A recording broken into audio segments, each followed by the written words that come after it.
Ako si Gina Dichoso, 52 taong gulang.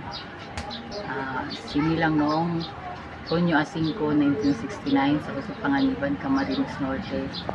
Ang aking mga magulang ay sina Hannibal Bilardo Dichoso at Julia Encarnacion.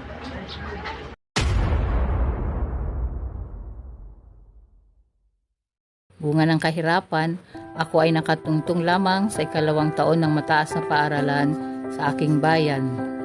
Bilang panganay sa magkakapatid, sa murang edad pa lamang, kinailangan kong maging katuwang ng aking ina sa responsibilidad na iniwan ng aking ama sa maagang pagpanaw nito.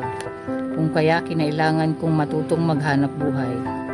Subalit pag-aalaga ng bata o babysitter lamang ang aking napasukan sapagkat hindi pa ako kapag tapos ng pag-aaral. Taong 2007, sa edad kong 38 taon, ako ay nakapagtrabaho bilang tindera ng mga damit na kung saan kalipasang 3 taon aking nakilala ang isang taong nagpatibok at nagpasigla sa aking puso at damdamin. Mula sa 3 buwan naming pagiging magkakilala at textmate, biglang nahulog ang aking loob sa kanya, kaya ako'y nagtiwala na tanggapin ang pagmamahal na iniluhog nito. Sa kabila ng katotohanan na ang lalaking aking pinagkatiwalaan at minahal ay may pamilya at pananagutan na, pinasya ko pa rin makisama sa kanya. Laki pang paniniwalang ito ay tuwirang wala ng kaugnayan sa kauna niyang pamilya. Subalit makalipas ang mahigit 2 taong pagsasama, nagising na lang ako isang umaga na iniwan na niya ako. Hindi niya pinahalagahan ang mga paghihirap ko sa kanya sa buong buhay ko. Nung sa panahong pinagbubuntis ko ang kaisa-isang supling nang wala siyang maunawaan ang dahilan ng pakiramdam ko, para akong pinagsakluban ng langit at lupa sa pagbuo ng aking mga simpleng pangarap. Tanging ang poong Diyos lamang ang aking takbuhan. Hindi ganun kayanin kong lahat maging mag-isa na isilan si James Allen noong May 28, 2011. Ang 2 taong pamamalagi sa piling ng aking ina kasama ang anak ay tubang nakadagdag sa bigat na aking pasanin sapagkat lamang ang inaasahan ng aking magulang. Hanap ako ng bagong mapapasukan. Taong 2013, ako ay nagpasyang lisanin ang aking bayang Sinilangan upang makipagsapalaran sa lungsod ng Calapan.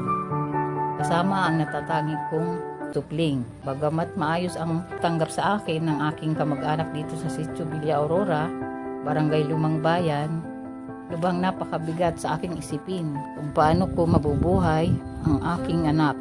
Sa panganay na anak hanggang sa ikalimang anak ng aking pinsan, ako ang nagsilbing magulang at nangalaga sa mga ito. 3 sa mga batang aking inalagaan ay matagumpay na nakapagtapos ng mga kursong Information Technology, Electronics at pagiging seaman. Hanggang sa kasalukuyan, patuloy pa rin akong naninilbihan bilang kasambahay, hindi lamang sa aking kamag-anak kundi maging sa ibang taong nangangailangan ng aking serbisyo, tulad ng paglilinis ng bahay at iba pang gawaing may kinalaman sa pagiging kasambahay. Upang maipagpatuloy ang aking masidhing pangarap para sa anak ko na sa ngayon ay 10 taong gulang pa lamang. Sa kabila ng kakulangang pinansyal at maraming bagay, maging sa iba't ibang obligasyong kinakailangan kong gawin, pangbuhayin at maayos ang palakihin ang nag-iisa kong anak, ako ay aktibong lumalahok sa mga gawaing pambarangay.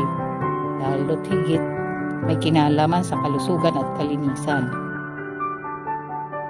Maliban sa malimit na pagdalo sa karaniwang quarterly assembly, bago pa man ang pandemic, ako isa sa mga taong nagiging katulong upang matagumpay na maisulong at may panalo ang mga programa tungkol sa clean and green, zero basura o project o segregation of waste.